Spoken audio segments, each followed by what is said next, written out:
Hi everyone, welcome back to our channel. In today's video, I'm going to show you how to download the Coinbase statement. It is a very simple and easy process, so let's dive right in. First of all, find the Coinbase app on your home screen. Now open it. After opening the app, you will see something like this on your home page.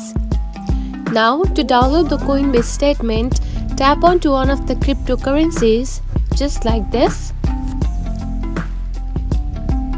Then here you can find all of the information about the cryptocurrency, just like this.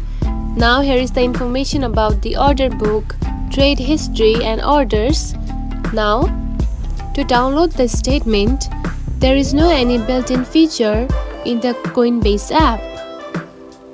Now here is a simple trick that you can do to download it. You can simply take a screenshot, just like this. And now you can simply save it to your gallery. And that's it. This is how you can download the Coinbase statement.